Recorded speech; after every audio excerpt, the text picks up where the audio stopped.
l'échec est formateur. Ouais, c'est sûr. L'échec nous permet de refaire les choses d'une manière plus intelligente une prochaine fois. Voilà. Donc, si nous parvenons à avoir ce déclic aussi sur l'échec et de le voir et pour le définir autrement et d'arriver à le définir autrement, nous pourrons bénéficier de ces bienfaits. Bonjour à tous et à toutes, j'espère que vous allez bien. Ici au boy Habib Sall aka Cyril Modou Sall. Comme d'hab, bienvenue au cercle d'influence, votre cercle préféré. Ici, on s'inspire à inspirer avant d'expirer. Comme vous savez, je suis un éternel apprenti qui ne sait pas grand-chose. Chaque semaine, je reçois des personnes compétentes et reconnues dans leur domaine respectif pour parler de leur parcours, de leurs échecs, de leurs réussites et surtout apprendre de leur côté des principes, des manières que nous pouvons appliquer dans nos vies respectives, que ce soit sur le plan professionnel ou sur le plan personnel. Donc aujourd'hui, j'ai l'immense honneur et le plaisir de recevoir sur notre plateau, sur le cercle d'influence, notre cher Lamine Djulo. Lamine, bienvenue au cercle. Merci beaucoup, mon cher Habib. En tout cas, je suis reconnaissant pour cette opportunité d'être passé. C'est aussi un plaisir pour moi d'être là. Déjà, je salue l'accueil et cette si inspirante initiative que vous développez au niveau du cercle d'influence. Merci. Afin d'arriver à mettre en lumière, je veux dire, tous ces gens ou ces talents qui sont derrière et qui se donnent les moyens de réaliser des choses. C'est très important. Le partage, on est là pour partager. On est là pour apprendre. Donc, pour les gens qui nous écoutent, est-ce que vous pouvez nous faire une présentation descriptive de vous et de votre parcours? Très bien. Alors, moi, je suis Lamine Djulo, coach formateur dans le développement personnel, dans le domaine du développement personnel, leadership et entrepreneuriat. Super. Voilà, je suis aussi entrepreneur naturellement, vu que là, je porte un projet qui s'appelle la Roars Academy et qui est centré sur tout ce qui est développement personnel, leadership et entrepreneuriat. Avec ce projet-là, nous parvenons justement à former des porteurs de projets, à les coacher, puis à incuber leurs projets et plus tard les accompagner, soit financièrement ou en termes de compétences particulières dans un certain domaine, liées surtout aux différents secteurs que j'ai soulignés tout à l'heure. Voilà, je suis aussi conférencier. J'interviens beaucoup sur tout ce qui touche à la motivation dans sa globalité. Dans sa globalité. Voilà. Ok. Donc ça s'appelle Roars Academy. R-O-A-R. C'est ça? R-O-A-R'-S. Donc, explique-moi les termes. Je sais que c'est un terme anglais qui signifie the line was, but that's it. Oui, mais avec votre académie, est-ce que c'est des acronymes? Chaque R représente quelque chose? C'est effectivement ça, Habib.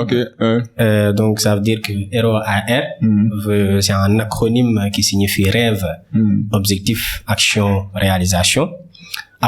''S, S qui signifie start-up, parce que nous faisons tout ça pour des entrepreneurs et des start-up, ce sont nos cibles. Et académie comme académie que nous connaissons. Donc, vu que nous sommes dans la formation, cela veut dire aussi que ça touche à cette formation académique-là. Voilà. Super. Et Roar, comme vous l'avez très bien dit, ça signifie aussi en anglais le bruit que fait le rugissement d'un lion.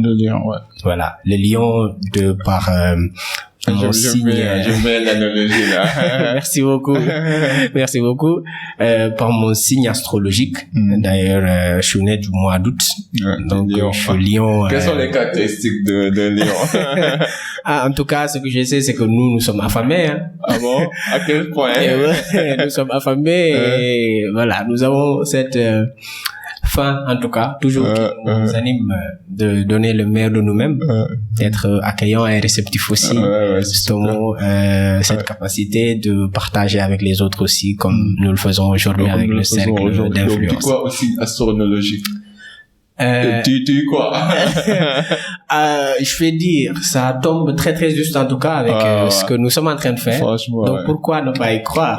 Moi, quand j'ai vu, en fait, les caractéristiques, moi, je suis vierge.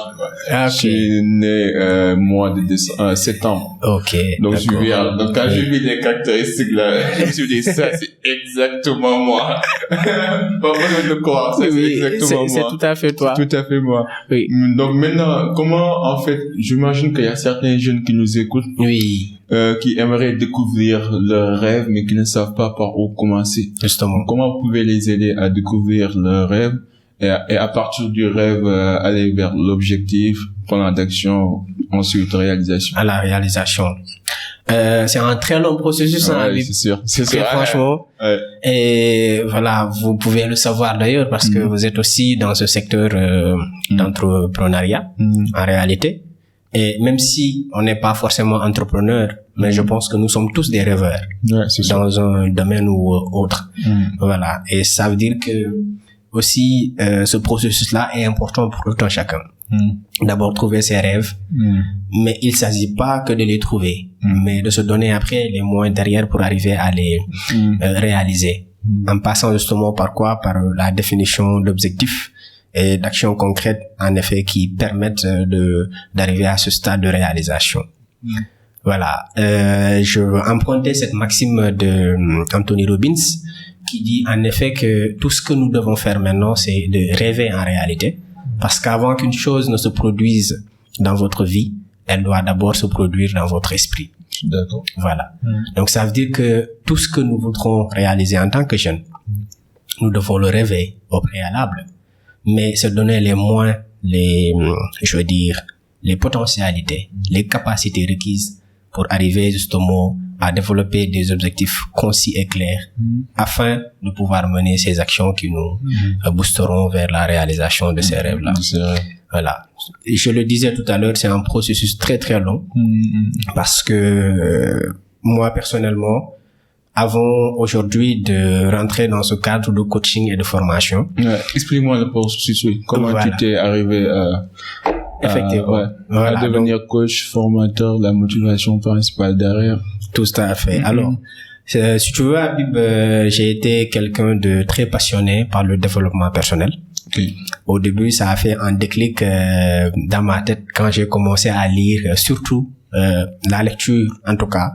C'est quelque chose qui m'a fait cet éveil de conscience-là, que je, d'ailleurs, partage avec tous ces jeunes qui voudraient commencer à, en tout cas, changer de mentalité, à voir par quel processus il faut passer.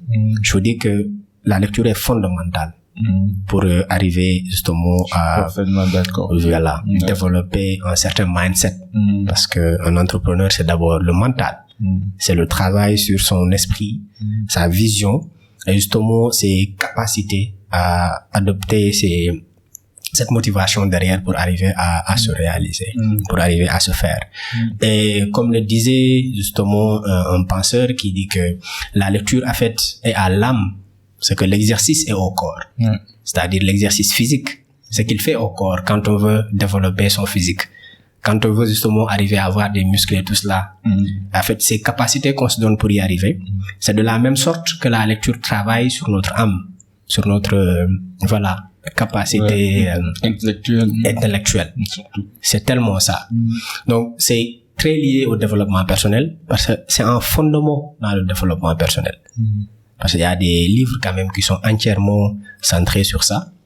Par exemple, le livre que moi j'ai lu et qui a vraiment fait ce déclic mental dans ma tête que beaucoup de jeunes peuvent connaître, c'est le livre de Robert Kiyosaki, Père riche, Père pauvre. Voilà. Ça aussi, quand je l'ai lu, ça m'a bouleversé. T'as vu, hein? Ça m'a bouleversé, C'est effectivement ça.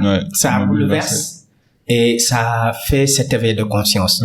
En vrai, ça te permet aujourd'hui de te déconnecter de ton monde et de migrer vers un autre monde qui, cette fois-ci, te demande, en fait, plus de capacités intellectuelles, plus de compétences, surtout des qualités humaines, très, très demandées, parce que vous verrez que dans cette histoire-là de père riche, père pauvre, que c'est une dualité de pensée surtout. Entre deux pères, un père riche qui donne des conseils de riche, un père pauvre enseignant qui oblige son enfant à suivre le parcours normal. C'est tellement ça. Et ça veut dire qu'à côté, en fait, le père pauvre, il est pas pauvre parce que il a pas un bon salaire, ou bien parce que il est pas financièrement stable. Il est pauvre parce parce qu'il est pauvre de sa mentalité. Voilà. Et Robert Kiyosaki vous dit dans Père riche, Père pauvre, en réalité, que les gens façonnent leur vie par le moyen de leurs pensées. Et que la puissance de nos pensées ne peut justement pas être mesurée à sa juste valeur. Pour vous dire que comment cette puissance mentale-là est importante et comment elle parvient à impacter nos actions. Après. C'est ça. Parce que même tout ce que tu as expliqué là, il y avait un fil conducteur, c'est le rêve. Mais dans le rêve aussi, il y a cette capacité d'imitation. Tu vois, un peu, du genre, tu as dû lire un livre pour voir en toi ce que tu ne voyais pas en toi auparavant. Il y a eu cette déclic, quoi. C'est tu vois, c'est pour ça que à chaque fois, je dis aux jeunes, trouve-toi un environnement où tu seras auprès des personnes qui sont largement supérieures, pas supérieures, mais en dessus sur le plan hiérarchique, au niveau de la vie, niveau expérience, niveau âge, pour que tu puisses apprendre de l'autre côté. Parce que moi aussi, il m'a fallu d'être dans des environnements où j'ai vu des personnes et après je me suis dit, j'aimerais être comme telle personne. Tu vois, parce que ça m'a tellement marqué, que ce soit leur caractère, leur comportement, leur sagesse intellectuelle. Donc c'est important de développer cette capacité d'imitation, parce qu'un rêve pour moi c'est genre on peut pas rêver quelque chose qu'on n'a jamais vu. Jamais. Donc tu rêves d'abord, souvent on rêve on idéalise ce qu'on a déjà vu et on se dit j'aimerais être comme telle personne. Par exemple, Mike Tyson a voulu devenir boxeur à cause de Mohamed Ali.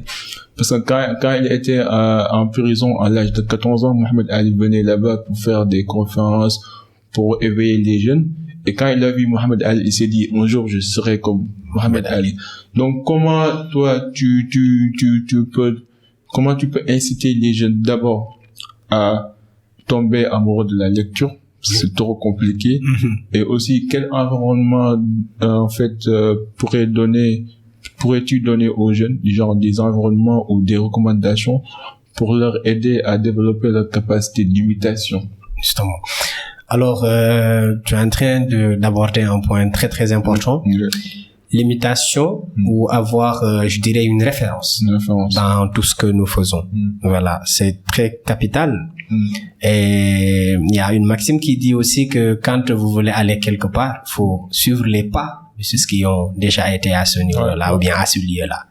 Voilà. Alors, par rapport à la lecture, ce que moi je peux apporter comme motivation, je pense que c'est déjà le déclic mental que ça fait. Et j'insiste beaucoup sur ce point-là, parce que je me suis dit quand même que nous sommes dans un monde où, en fait, nous avons l'information.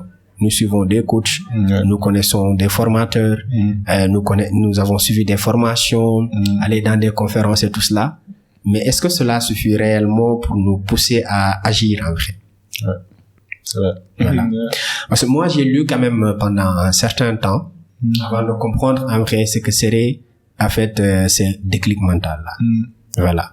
Il s'agit pas de lire cependant pour lire, hein. Donc, parce que Habib a lu un livre très très intéressant sur le développement personnel. J'ai vu qu'Habib est en train quand même de faire des changements et tout.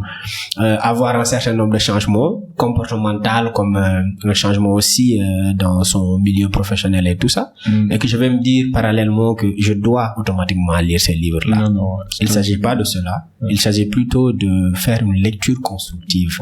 En effet, qui apporte de la valeur et de savoir surtout se servir de cette lecture-là. Au-delà du simple fait de lire pour lire. Voilà. Parce qu'il s'agit, tu verras par exemple qu'il y a beaucoup de gens qui ont une bibliothèque chez eux, remplie de livres et tout, qui lisent et puis qui rangent. Qui lisent, qui rangent en vrai. En fait, ils ne font que lire. Mais ils agissent jamais, ou bien ils profitent jamais de ces capacités de lecture pour développer un rêve ou arriver à faire quoi que ce soit.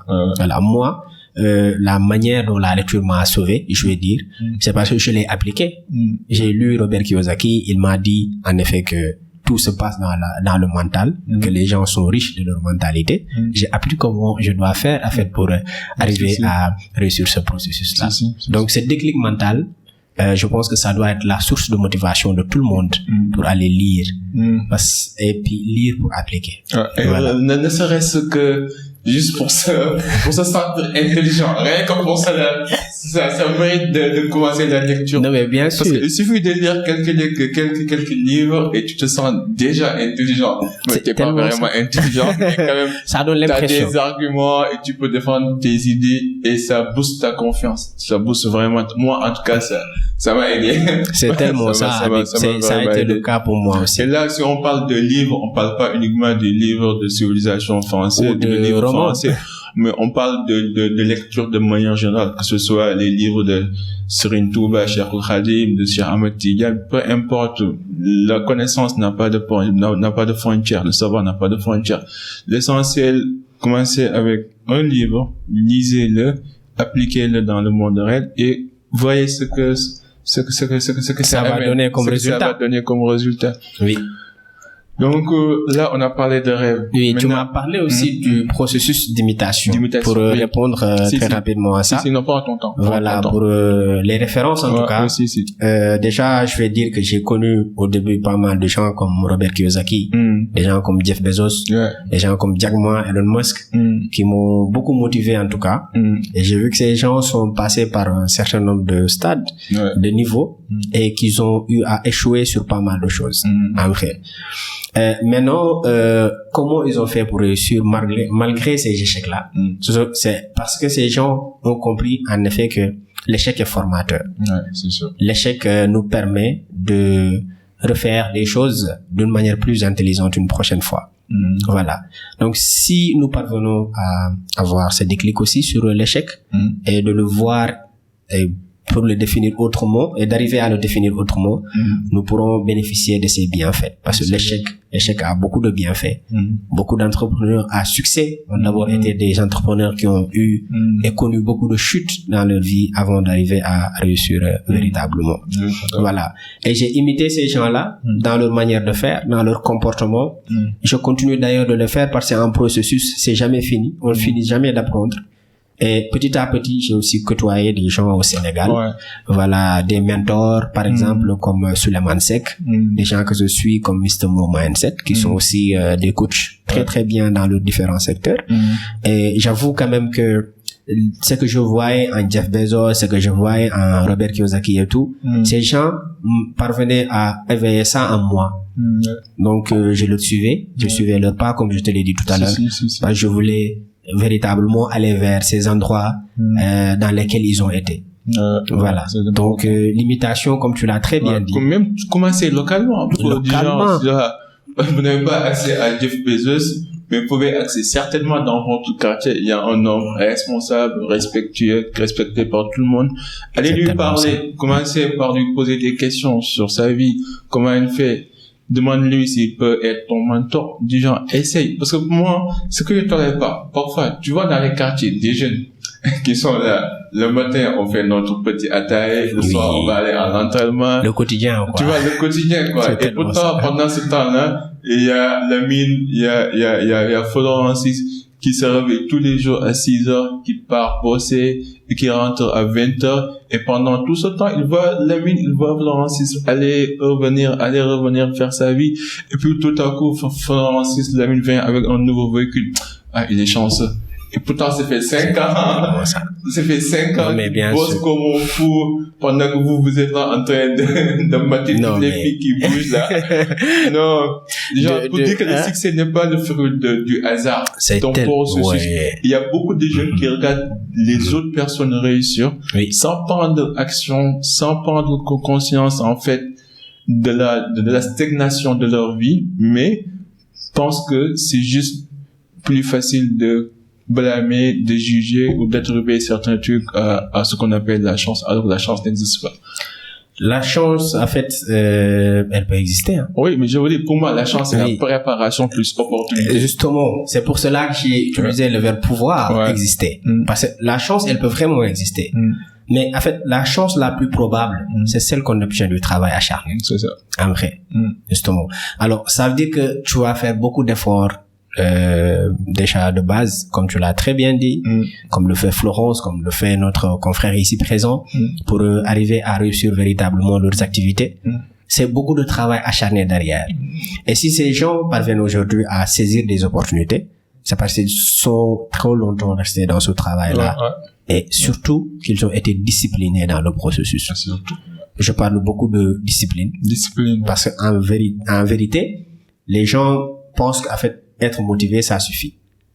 Dans notre formation ou dans le coaching que nous faisons très souvent, nous rencontrons en fait des gens qui sont motivés dès le départ à vouloir vraiment réussir dans une chose.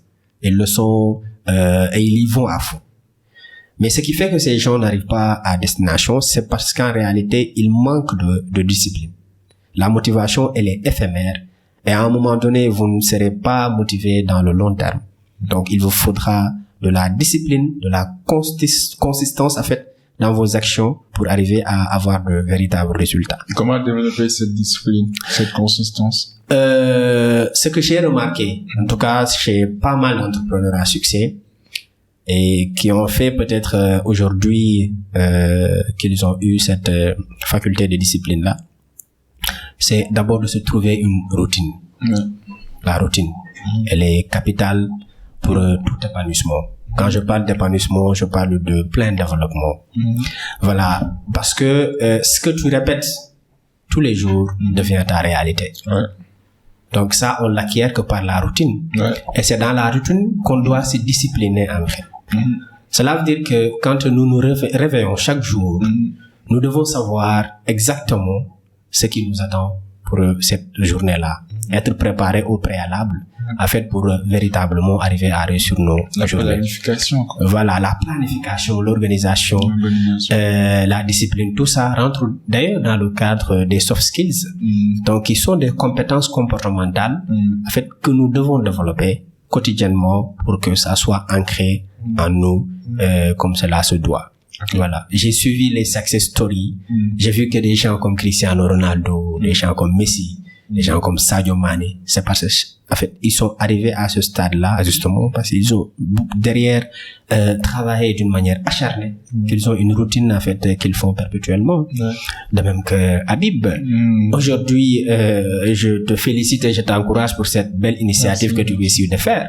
Mais je veux dire, si certainement tu étais resté dans ton lit à attendre que les opportunités viennent à toi, que tes rêves se réalisent sur ton lit, je pense que oui, ça peut se réaliser, mais tu n'aurais pas forcément ce que tu veux. C'est ça. Exactement, quoi.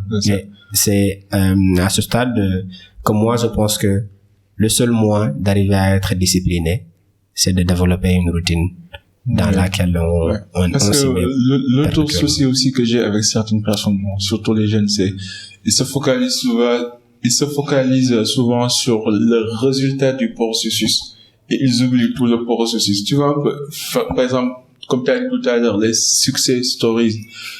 Cristiano Ronaldo, il est devenu ce qu'il est devenu, tout le monde le connaît, mais là, tout le monde se focalise sur sa réussite actuelle. Mais ils oublient les 10 ans, 15 ans, 20 ans de formation, les galères, les échecs qu'il a accumulés avant d'arriver à ce résultat. Et même parfois, dans les cas que tu vois, une personne qui crée son entreprise, qui galère pendant 20 ans, et là, l'entreprise marche, le chiffre d'affaires augmente, il se paye un nouveau véhicule, il vient, et tout le monde commence à parler de lui, alors que ça fait 20 ans qu'il construit sa vie, quoi. Et que là, il est en train de récolter les fruits de son labeur. Il a le droit de vivre sa vie, parce qu'il l'a mérité. Donc, c'est très important de se focaliser sur le processus. Genre, le début. Si par exemple, moi, j'invite Lamine, ou j'invite Moussa, ou j'invite les gens que j'invite ici pour décortiquer leur succès, c'est pour permettre à chaque jeune de voir le côté positif, qui est le résultat, mais aussi le côté expérimentation, le côté en fait expérience qui est le processus pour leur montrer que c'était dur, c'était long, c'était pénible, il y avait beaucoup d'échecs, mais on est tous des êtres humains. Si quelqu'un l'a fait, toi aussi tu peux le faire. Mais il faut savoir rester dans le chemin, comme tu as dit, il faut savoir rester discipliné, quoi. Oui, très discipliné. Tu as parlé du processus, justement, c'est important, c'est capital. Je dis tout le temps aux gens, restez focus, en tout cas dans votre processus. Voilà, et croyez au processus en fait. Tu l'as dit, le résultat importe peu. Ça importe très très peu. Parce que si Steve Jobs, s'était focalisé sur le résultat, il aurait abandonné quand on l'a viré d'Apple. Voilà. Si Jack Ma était focalisé sur le résultat, il n'aurait pas créé Alibaba, ni Elon Musk. Il n'aurait pas certainement pensé à mettre Tesla en place. Je veux dire, à un moment donné, tous ces gens, c'est parce qu'ils ont cru au processus qu'ils avaient développé, qu'ils sont arrivés à ce stade-là. Ils se sont dit que qu'importe que cela réussisse ou pas, ce que moi je sais en vrai, c'est que s'ils abandonnent pas, je vais arriver à un résultat. Voilà, Elon Musk l'a démontré, Jeff Bezos a fait de même. Abraham Lincoln a fait, qui ne connaît pas son histoire.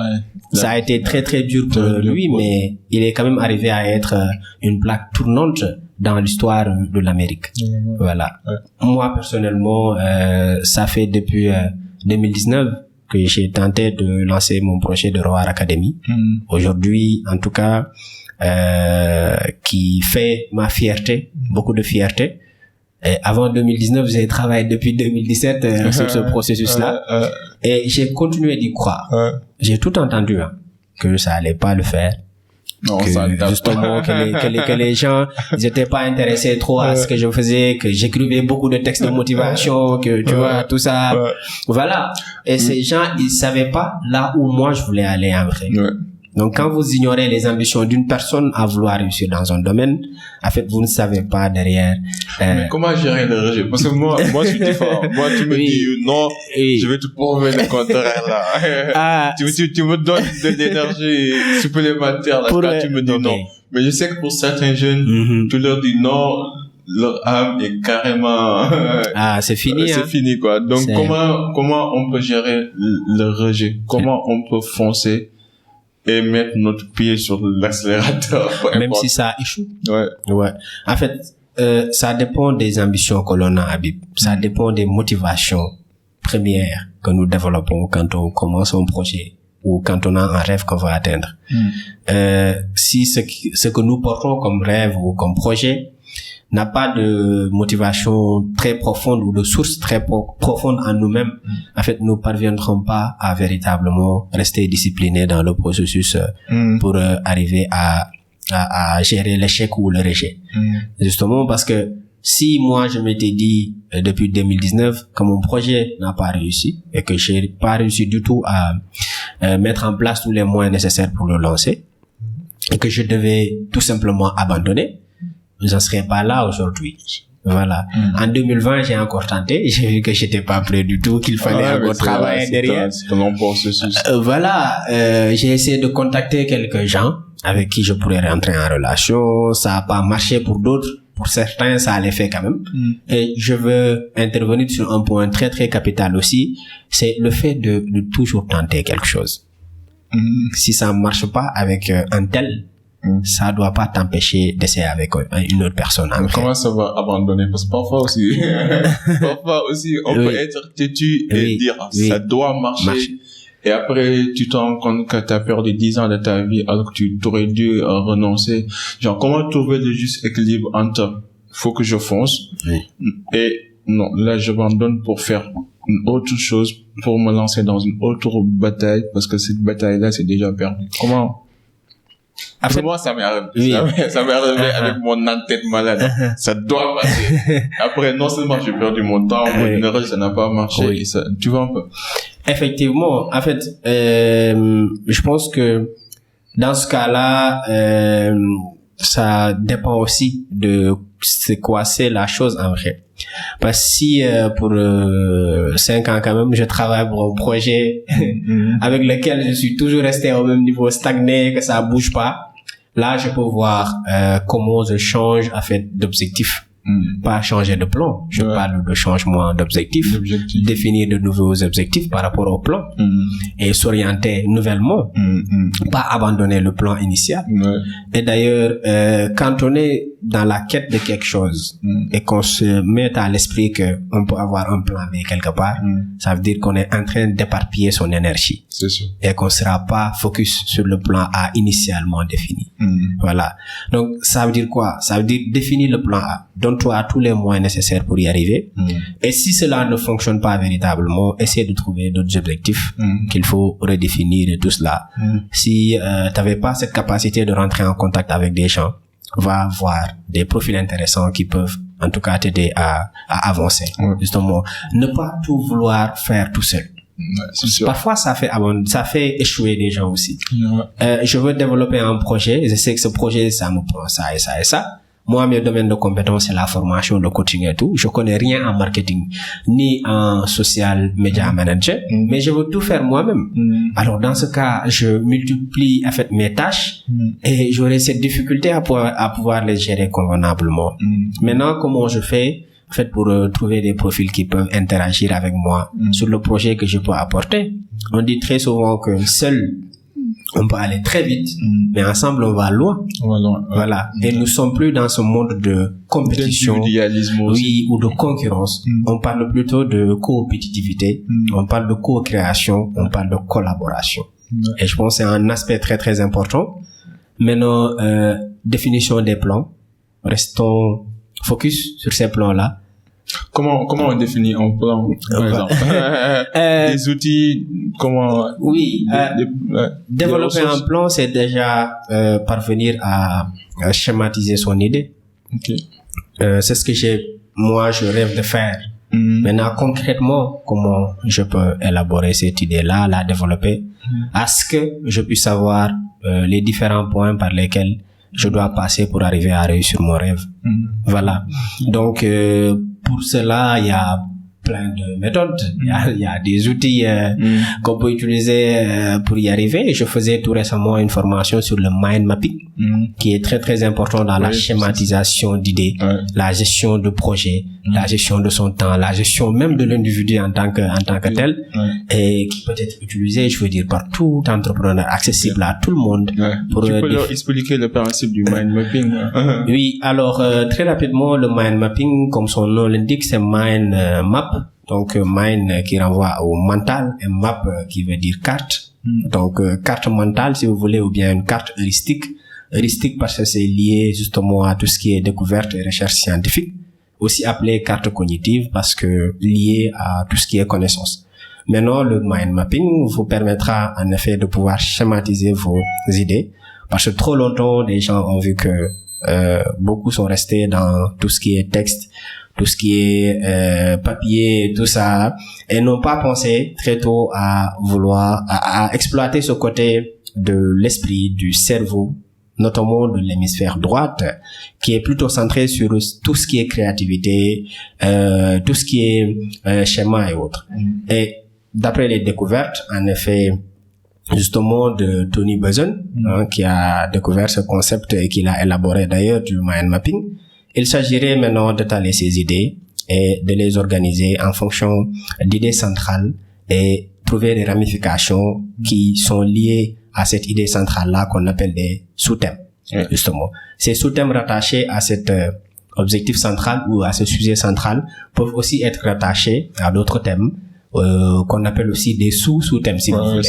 Voilà. Donc, l'objectif du mind mapping, c'est de dessiner ces schémas-là autour d'une idée principale. C'est comme une cité, on vous donne la cartographie, mais en même temps, dans la cartographie, vous pouvez voir chaque maison, chaque quartier, chaque route en sous-thématique, quoi. C'est tellement ça. Ouais, il y a même des applications pour ça. Oui, si vous tapez sur Play Store Mind Mapping, vous pouvez avoir des applications.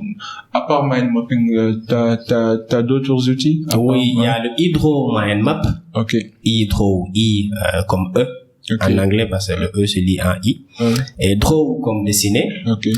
Hydro mind map comme voilà, mind que vous connaissez, mentalité, et map comme carte. J'ai cette application moi-même et ça me permet aujourd'hui en effet de pouvoir définir mes projets, de les schématiser. Et juste un coup de vue comme ça, je peux avoir une idée globale de ce que je veux réaliser, en quel temps je veux le faire, quels sont les objectifs que je dois définir en ce sens-là, quelles sont les perspectives, quelles sont mes cibles et tout cela, tout en mettant tout en rapport du thème général aux différentes ramifications. Donc voilà. Ça, c'est l'aspect action, quoi. C'est des outils qui te permettent de bien prioriser, exécuter les actions. Et maintenant, côté planning, comment tu fais côté planning? Côté planning, comme je te l'ai dit, hein, je suis quelqu'un quand même qui a eu à définir une certaine routine. Okay. À un moment donné, quand j'ai su que mon temps doit être bien organisé, donc le management du temps, c'est capital pour un entrepreneur ou bien pour quelqu'un qui veut arriver à véritablement se créer des habitudes, être discipliné dans un processus et tout. Et ce que moi j'ai fait, c'est que voilà, j'ai essayé en effet de définir différents points sur lesquels j'interviens. Par exemple, on va parler de la spiritualité. Je suis quelqu'un aussi qui est beaucoup investi dans cet aspect spirituel là, de la méditation, beaucoup de méditation.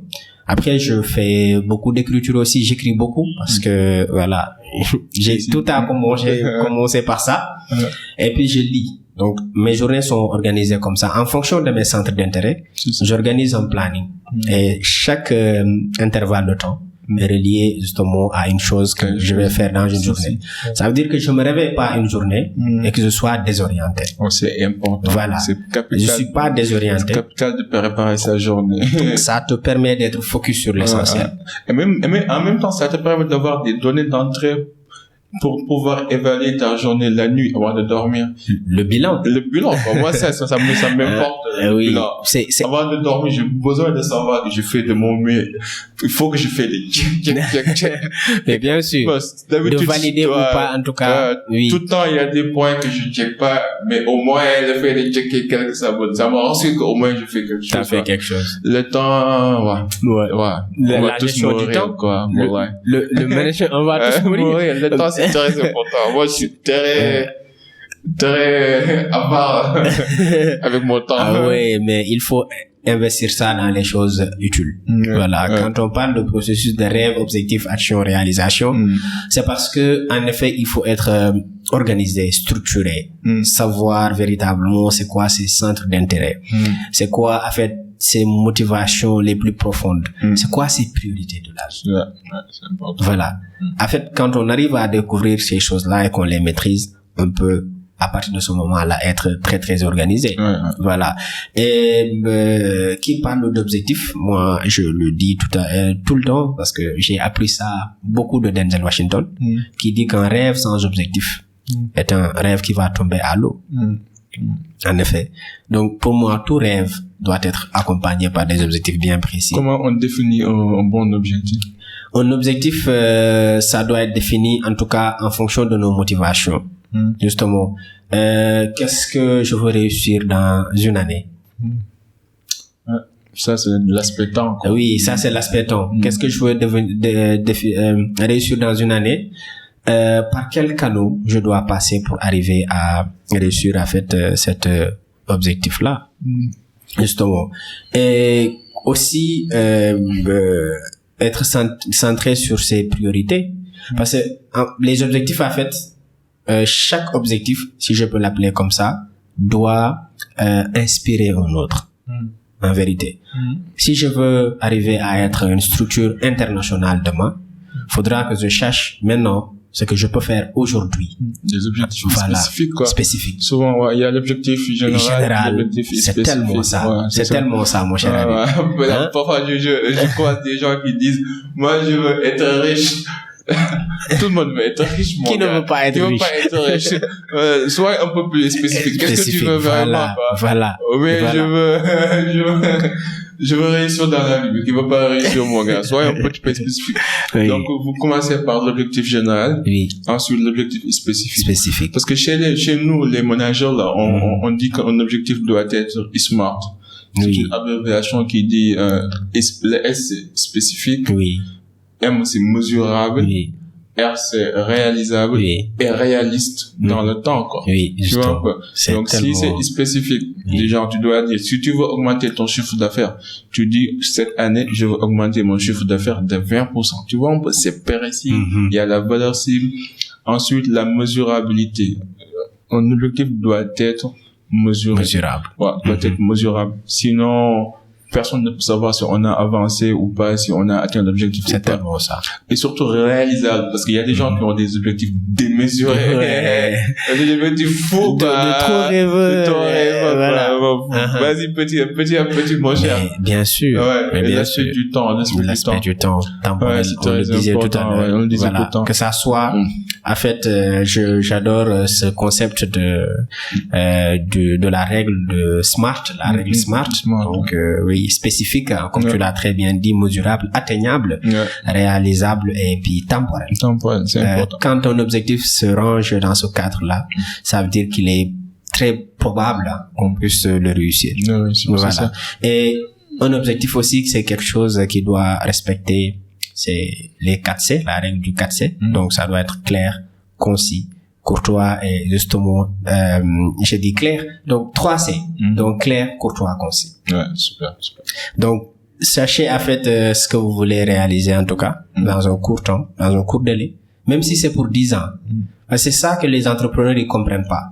Ils pensent que aujourd'hui tu vas avoir le succès de Jeff Bezos en une année. Ouais. Mais comme disait ça, là, il disait people underestimate what they can do in 1 year, but overestimate what they can do in 10 years. In 10 years. Tu vois, les gens en fait surestiment ce qu'ils peuvent faire en une année, mais sous-estiment ce qu'ils peuvent faire en 10 ans. Justement. Ouais. C'est ça que tu dis là. Mais bien sûr que si. C'est comme ça que ça se passe. Tu l'as dit tout à l'heure, Habib. Nous voulons tous devenir riches. Ouais. Nous voulons tous des milliards. Hein.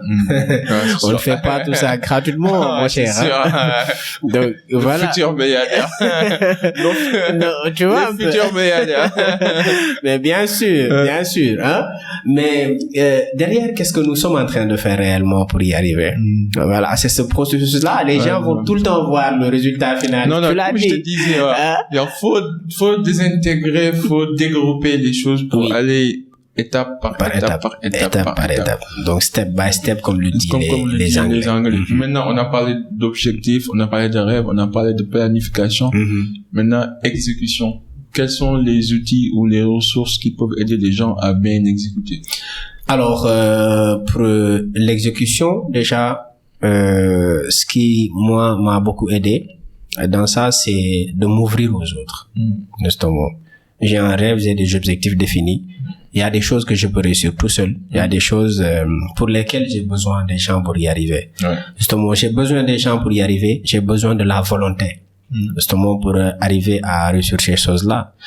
Alors, il s'agit aussi de voir derrière la formation qu'il faut.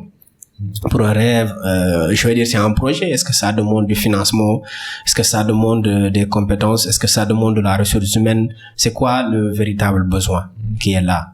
Justement, pour que toi, tu puisses arriver à mettre le premier pas.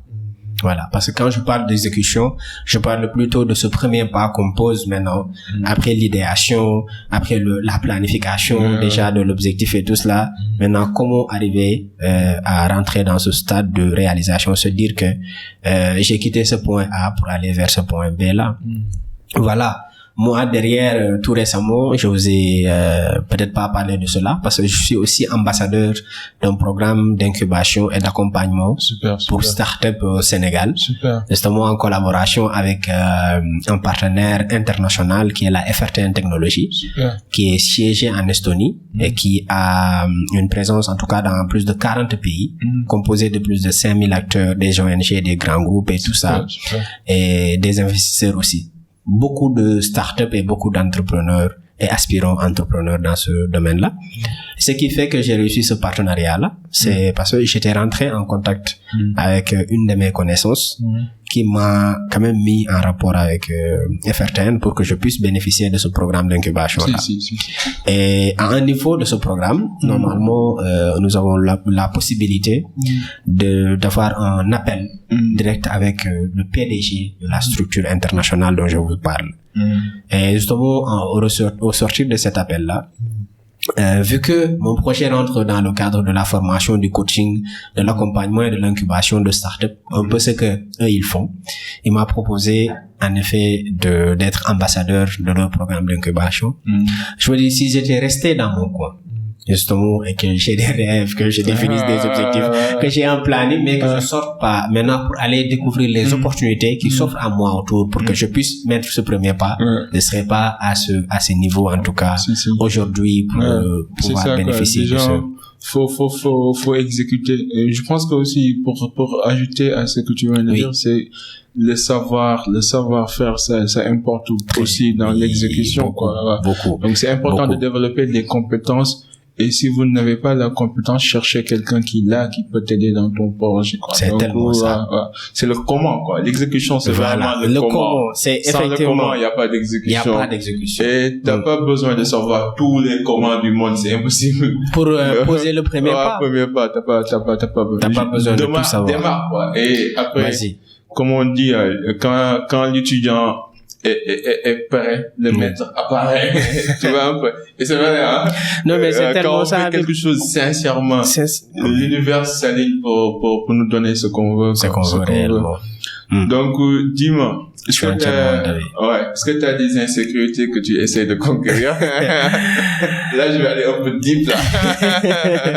Mais vas-y, tant que ça rentre, en tout cas, dans ce cadre de partage et tout, moi, je suis ouvert à tout. On va montrer les gens le côté super-héros, mais aussi le côté humain, quoi. Non, mais justement, des insécurités, je veux dire, Habib, déjà sortir de sa zone de confort, ça fait très, très peur, hein. Ouais, ça, c'est vrai. Ça fait très peur quand on veut tâter des milieux qu'on n'a pas fait maîtriser forcément préalablement. Ça veut dire que derrière on se dit aussi que il y a peut-être beaucoup de choses qui restent. Il y a toujours cette peur qui nous anime en vrai. Et voilà, je dirais que oui, pour tout aspirant entrepreneur, tout jeune qui veut réussir dans sa vie, qu'importe le domaine dans lequel nous voulons réussir, que ce soit un rêve que vous avez d'être président, d'être avocat, d'être médecin et tout ça. En fait, il y aura toujours cette peur-là qui vous animera et qui certainement va vous pousser soit de sortir de votre zone de confort ou bien de demeurer dans votre zone de confort. Et on a parlé aujourd'hui de poser son premier pas pour un rêve. Et en faisant cela, Habib, on crée ce qu'on appelle une atmosphère d'insécurité. C'est ça. C'est aller tâter des milieux qu'on ne maîtrise pas. C'est aller vers des gens qu'on ne connaît pas forcément. C'est justement rentrer dans un monde forcément dans lequel on peut pas véritablement s'orienter. C'est mettre le premier pas sur l'escalier sans pour autant savoir si la marche tu vois voilà quoi. Je veux dire oui, il y a quand même ça, il y a la peur, il y a parfois en fait le rejet en fait qui aussi c'est le rejet, ça fait mal, tu vois, ça fait mal. Tu vois un peu. Et c'est pourquoi j'insiste sur le travail du mental, parce que en fait quand on veut entreprendre et que préalablement on n'est pas psychologiquement fort, ce qui arrive c'est qu'on abandonne très très tôt. On abandonne. Comme je dis là aux hommes là, quand ils se font rejeter par une femme, mon gars, calme-toi quoi. Ça c'est pas drôle hein. Mets-toi en fait dans leurs chaussures quoi. Si t'étais une femme et que t'es censé porter un enfant pendant 9 mois, tu vas devenir aussi sélectif quoi, comme elle quoi. T'as tellement raison. Vous les hommes là, c'est pas vous qui portez les enfants, donc arrêtez quoi. C'est une femme de raison, il y a forcément une vraie raison une véritable raison. Une véritable raison. Je te jure. Non, mais bien sûr, bien sûr qu'il y a ça. Et puis chaque chose demande un sacrifice. Est-ce qu'il est déjà arrivé un moment où tu t'es dit j'abandonne? Ça s'est arrivé où tu t'es dit là je vais abandonner, je peux plus là, j'en ai marre. Oui quand même, ça m'est arrivé des moments. C'était quoi? J'ai envie de savoir. Je vais dire quand j'étais dans ce processus de commencer à me lancer déjà dans le milieu du coaching, de la formation et tout, et que j'ai regardé autour de moi et j'ai vu des gens très très high level en tout cas dans ce domaine-là, et que moi je veux tâter ce terrain-là, je me suis dit à un moment mais mon gars tu es en train de trop rêver là. Là tu vois, dans la catégorie des poids lourds quoi. Voilà. Alors que j'ai eu quand même à travailler sur pas mal de points par rapport à mon projet, et je me dis peut-être que oui, que derrière, j'étais pas prêt. Tu vois, qu'il faut laisser tout ça à un moment donné, tu vois, s'intéresser à d'autres choses, puis après revenir plus tard pour revoir comment on fait pour se relancer. C'est compliqué. Ce sentiment d'abandon aussi, quand tu tentes des choses et que t'as pas forcément le résultat voulu. C'est compliqué, c'est compliqué. C'est vrai que ça fait vraiment flipper, ça fait flipper. Hein? Donc ça m'est arrivé quelques fois. Et voilà, moi, c'est là où j'exhorte en tout cas beaucoup les jeunes. Justement, avant de vouloir entreprendre, avant de parler de projet, avant de parler à l'argent, de penser à l'argent, tout ça à l'aspect pécuniaire, pensez à vous former personnellement. Franchement. Le meilleur investissement que vous pouvez faire, c'est d'investir sur vous-même. C'est celui qu'on fait sur soi. C'est ça, sur soi. C'est celui qu'on fait sur soi. Ne l'ai jamais regretté ça. Je te jure, je te dis. En fait, le problème, c'est quoi? C'est que si, par exemple, moi, j'ai pas eu ce travail ou cette préparation mentale au début, quand même, j'aurais abandonné. Même moi aussi, je me suis forgé en chemin, quoi. Mais c'est la vie. Hein. Maintenant, quels sont les trois principes? Quel est que tu donnerais comme conseil aux jeunes pour leur aider, en fait, à prendre leur vie en main, en quelque sorte? Moi, je dirais, pour ces trois principes-là, déjà, la passion, la discipline et la persévérance. Voilà. Et quelle influence aimerais-tu laisser dans ce monde? Alors, comme je l'ai dit, hein, dans le processus, moi, mon rêve, c'est de partir de ces rêves-là à une réalisation. L'influence que j'aimerais laisser aux gens, c'est de leur aider justement à arriver aussi à réaliser les leurs. Voilà. Et c'est ça ma mission, d'apporter du changement positif et constructif à tous ces gens et ces jeunes entrepreneurs ou jeunes justement qui ont de la volonté d'aller de l'avant, tout simplement. En tout cas, merci d'avoir accepté l'invitation, Sophie. On a beaucoup échangé. Donc le cercle, c'est ton cercle. Dans l'avenir, si on peut aider, n'hésite pas. On est là pour servir, pour inspirer. Et donc tu es sur les réseaux sociaux. Oui. Donc c'est quoi ton Instagram? Tu peux partager les espaces où les gens peuvent aller pour vous contacter. Et en même temps, on va mettre toutes ces références dans les show notes pour que les gens puissent entrer en contact avec vous. Très très bien. Alors pour mes coordonnées sur lesquelles vous pouvez me retrouver, c'est sur Instagram. J'ai un compte personnel, hein, donc Lamine Diolo, que vous pouvez retrouver sur Instagram. Et pour mon projet, vous pouvez taper Roars Academy, ROAR''S Académie comme académie que vous connaissez, avec un Y à la fin, pas IE. Et j'ai aussi une page de motivation, justement, qui est la Roar Team. Donc, ROAR-8, Team comme équipe en anglais. Voilà. Et sinon, je pilote aussi un projet de tourisme qui est SenseO Tourisme. Pour les passionnés du tourisme, je suis disponible sur Instagram et sur la plateforme www.discovergalsen.com que je partage aussi avec un partenaire qui est dans ce secteur. Super. Donc, faites-lui un DM sur les réseaux sociaux, surtout sur Instagram, et vous pouvez échanger avec lui pour voir comment vous pouvez travailler ensemble ou comment vous pouvez apprendre auprès de Lamine. T'as un dernier mot? Alors, très sincèrement, moi, je te remercie personnellement pour cette belle opportunité que tu m'offres, cette aventure si excitante et si inspirante, je vais dire. Je remercie tous les membres de l'équipe. Je remercie Francis, Emma. Voilà, Francis, oui, pour la disponibilité déjà. Et le travail si magnifique que vous faites au niveau du cercle d'influence. Bonne chance à nous, je veux dire. En tout cas, merci beaucoup. Je suis vraiment reconnaissant. C'est un plaisir. C'est un plaisir. Donc, les amis, comme vous savez, ça se passe ici tous les dimanches. Donc, n'hésitez pas à vous abonner sur la chaîne YouTube, Spotify, Apple Podcasts. Et en attendant, soyez gentils, soyez uniques, soyez légendaires et à la prochaine. Peace and love. Big up. Bye. Big up.